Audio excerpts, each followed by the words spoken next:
Under this fractional reserve scheme, we inevitably become debt slaves to a ruling class of financial elite, not because they are better or smarter than anyone else, but because they have rigged the system to benefit themselves at the expense of most people on the planet. Catherine Austin Fitts is an expert on this issue. She was an Assistant Secretary of Housing and Urban Development under President George Bush Sr., and then an advisor to the Clinton administration. Let's set up a game of Monopoly, and you want to buy Park Place. What I can continually do is just print money, give myself more money, lower the value of your money by printing more. No matter how hardworking you are or how successful you are, I can always end up buying you for free. So how come if you or I make up money, it's called counterfeiting, but if the banks do it, it's increasing the money supply? How did the banks get this power? This is Jekyll Island, where in 1910, representatives from the Rockefellers, Rothschilds, Morgans, and other private bankers gathered secretly to draft the legislation that would create the Federal Reserve. Ed Griffin literally wrote the book on what happened at Jekyll Island. Central banks are banking cartels which have gone into partnership with the respective governments in the countries where they operate. And they've been given monopolistic power over the creation of the nation's money supply. That's what the politicians handed to them as a gift, you might say, for the partnership. Now, in return, what did the bankers do for the politicians? They promised to create money out of nothing, now that they've got this legal power to do it anytime the government needs it. And since 2008, we've witnessed the greatest fake money printing run in recorded history. This financial sleight of hand disguises the costs, hides who's to blame, and leaves us as debt slaves working to pay off the bill. I found it revealing that in the same year the Federal Reserve was founded, 1913, the Internal Revenue Service was also established. An income tax was then instigated so you and I would have to pay the politicians' debt plus interest to the bankers. The problem is we have a privately owned central bank system in the United States disguised as a government-owned system. Now, if you look in the telephone book here in the Washington, D.C. area, you look up for Federal Reserve in the blue government pages, it's not there. It's in the white pages right next to Federal Express. It's a privately owned central bank. What is the proper relationship, what should be the proper relationship between a chairman of the Fed and a president of the United States?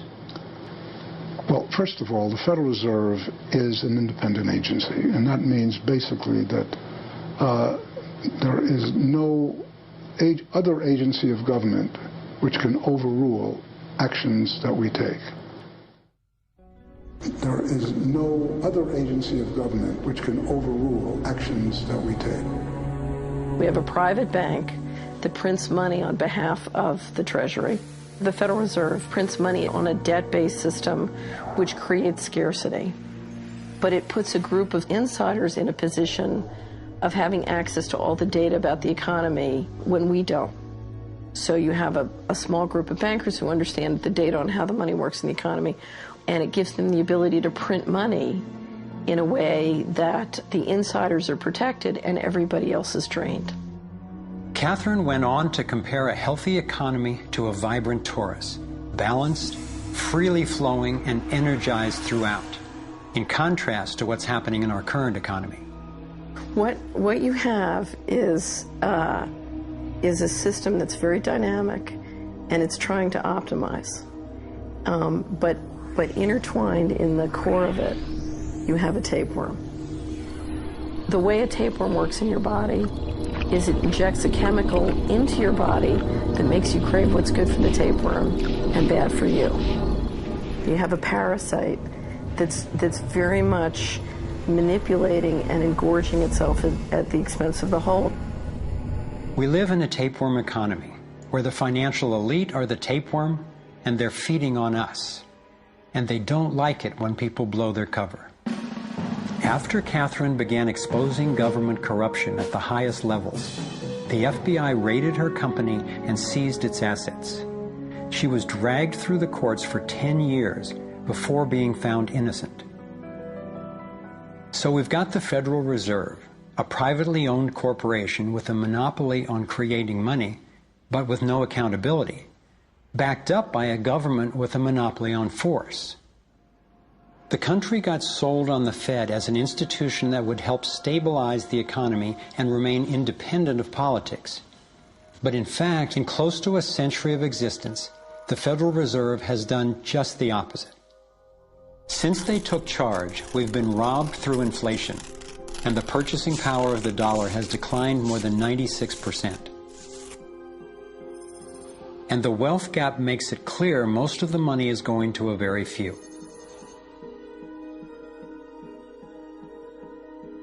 Only 16 years after the Federal Reserve was in power, America experienced the Great Depression. My research revealed that before the big crash in 1929, the elite bankers pulled their money out of the stock market. After the crash, they used that money to buy up cheap stocks and smaller failing banks for pennies on the dollar. Among the bankers who consolidated their wealth this way were the Rothschilds, Rockefellers, and Morgans. A similar scenario played out in the 2008 financial collapse, with the same bankers benefiting. In the years leading up to the collapse, the biggest banks, including Bank of America, Citigroup, and Chase, controlled by the Rothschilds, Rockefellers, and Morgans, were bundling and trading bad loans that they knew would eventually fail.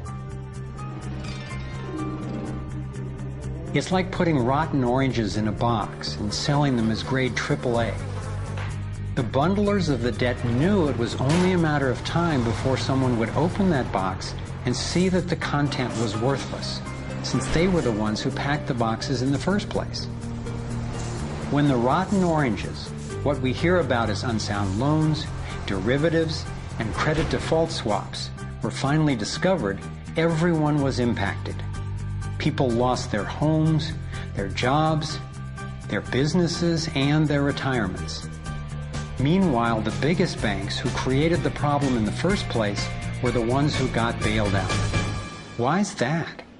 Why would the Federal Reserve give trillions to the banks, even though the majority of Americans were against bailing them out? And why not help those most in need rather than the perpetrators of the financial collapse? My research led me to believe that the same people who created the Federal Reserve, the Rothschilds, the Rockefellers, and the Morgans, still control it, and they use this scheme to bail themselves out at our expense. Many of the banks created are still the most powerful lobby on Capitol Hill, and they, frankly, own the place.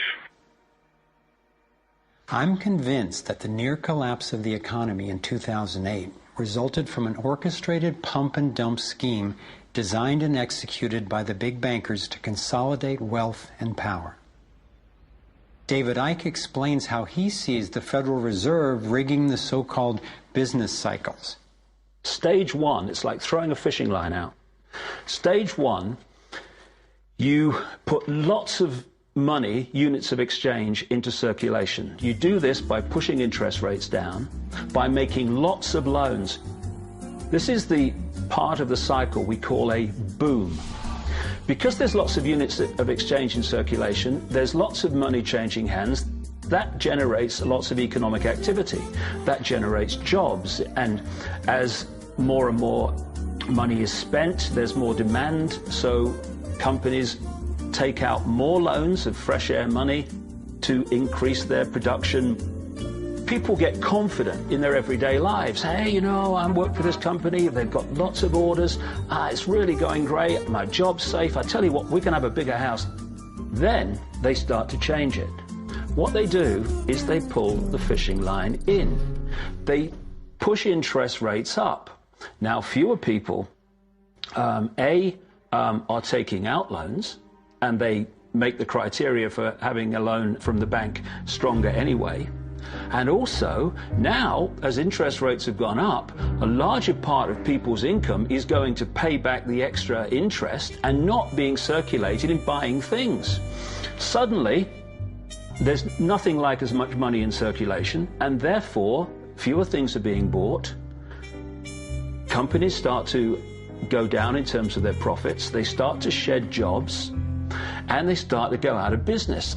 People lose their jobs, they can't pay the mortgage anymore of the big house they took out in the good times.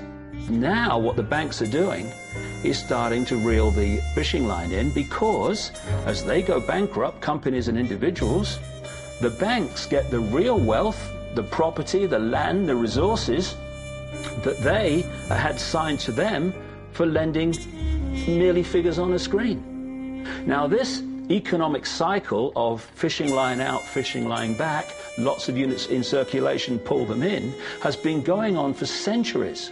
And what it's done, it's stolen and accumulated the real wealth of the world in the hands of the few.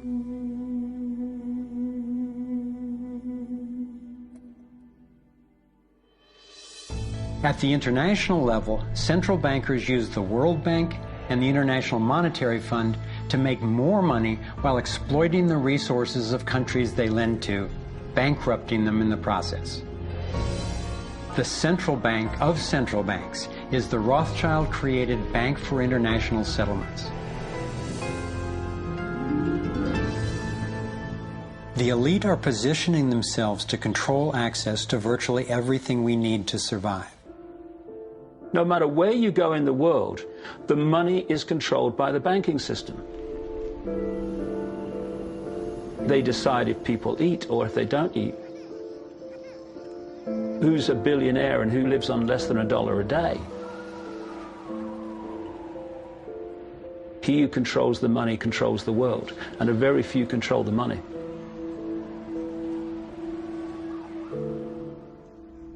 At this point, my view of the world had been turned upside down. I was struggling with the realization that the failure and suffering of so many is actually success and fulfillment for a few. The elite central bankers who fooled the world into letting them create money. They already have vast fortunes, so what is their end game?